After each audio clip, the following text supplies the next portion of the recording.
You like LSD? Yes. Why? Well, because, for one, it teaches me a lot about myself that I didn't know, and it kind of informs me about my environment and what goes on.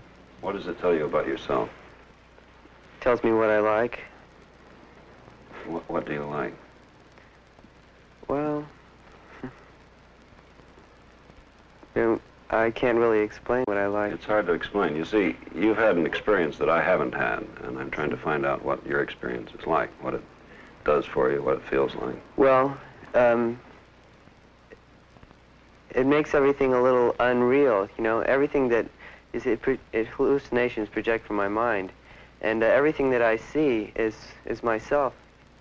I mean, it's all coming from my mind, and all the things that I see, everything that I see is I'm making it all. You're controlling everything. Yes, I'm controlling what the scenery looks like about me. I'm not controlling it necessarily, but when it's happening, that's what's me. That's me happening. How about people? Do you think that before you used the drug, you were afraid of people? Well, I didn't know it at the time, but I realized that I was when I took the drug, because it brings out your inner feelings more intensely. And why do you think you were afraid of them before? Because I didn't know them. Do you feel that you do know them through the drug? No, I don't feel that I know them, but I'm not afraid of being rejected by them, because I don't feel any rejection towards them. I used to be constantly thinking about being afraid of them, but now I don't have to be afraid anymore, because they're all beautiful, and whether they reject me or not, they're still beautiful. Does it ever seem to you that this may be a little unreal? Oh, yes. But I mean, after you learn this on an acid trip, you practice it when you're straight, too. Yeah, I mean, it doesn't leave you. If everybody is beautiful, then there's no one who's, say, dangerous to you. Oh, but the dangerous people are beautiful, too. They're dangerous, sure, but they're still beautiful. Why are you here? Well, it's a long story, but I'll try to break it down in short. I found God, and I made me feel quite good, you know, and my mother mistook this good feeling for taking drugs, and I was getting kind of wayward and everything. I mean, I wasn't coming home on time, so she phoned the police, and I was brought to YGC, and then I was brought here. Because of my talking about God and everything, they might have thought that I was a little crazy. Do you think you are? No.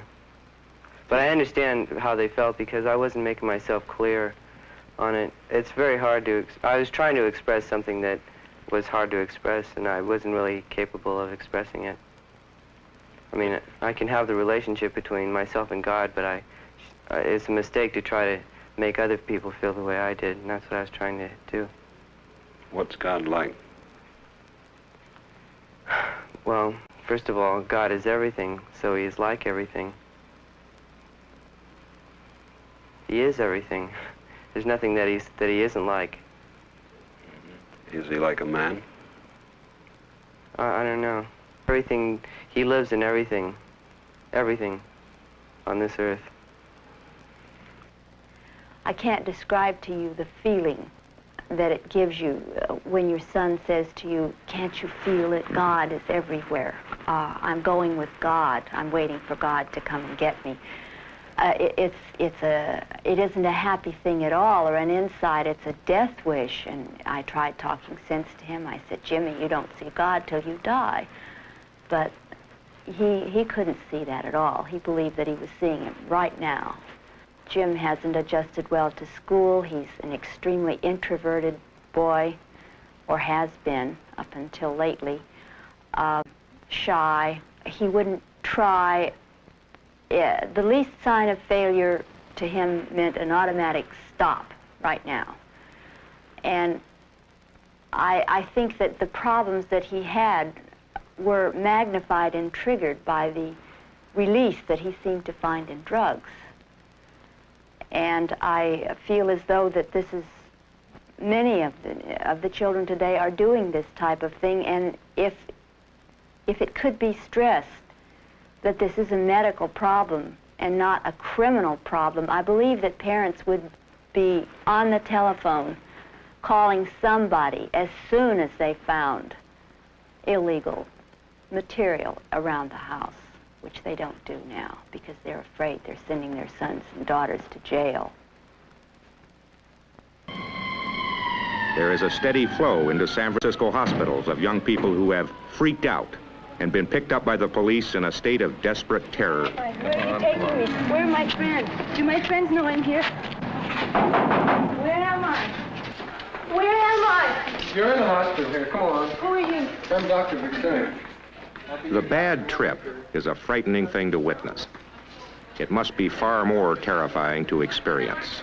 Where are you taking me? Where am You're I? right around here to the desk. You're in the hospital. Who are you? Hello, I'm a nurse. What's your name? Your hands are cold. What's your name? Joan. Joan. I'm a nurse. Gus? I don't want to be here. Where all are my right. friends? It's all right. It's all right. Get your pick up. It's all right. I'm a nurse. It's all right, Joan. Hi, John. My name is Gus. I'm going to take you to your room now. Hospital people, whether they want to or not, are becoming expert in the handling of LSD users in trouble. The street, where hippies like to congregate, shows no hint of the horror behind the scenes in hospitals. But the street thrusts the hippies at the community. They can't be left to go their own way and forgotten because they make their presence felt.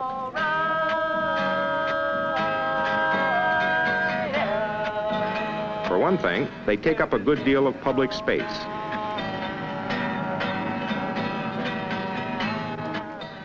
In a sense, they have taken over the community by superimposing their own subculture and values upon it. They express contempt for money and pride themselves on being able to manage without it. But they are not above begging. This is the office of a San Francisco hippie newspaper called The Oracle. It's a busy place. We asked Gabe Katz, one of the editors of The Oracle. Look around you, nothing works. The only thing a kid is presented with is when you grow up, look, you can join the army, you can go to war, you can get a gig working as an engineer and become a vegetable and drive to work in your own car, in your own big metal box. And, it looks absurd. People in their metal boxes like this going all over from job to job, frustrated, uptight. What joy is there in life? Life is and should be ecstasy. Being alive should be a joy, and it's a drag for most people because they've never had a chance to figure it out for themselves what they wanted to do. You were a this, or you're going to be a this. I'm going to school to do this. When you go to school for the right to earn, to learn to earn, to buy more pieces of metal junk, and I think the kids that are here that are getting into this whole thing now, this evolution now is one that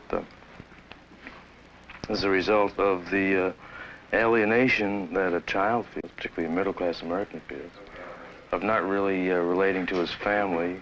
Father's somebody that goes to work, and he gets shoved into school and is constantly subject to one authority or another. And when he turns on, he sees, wow, there's something else.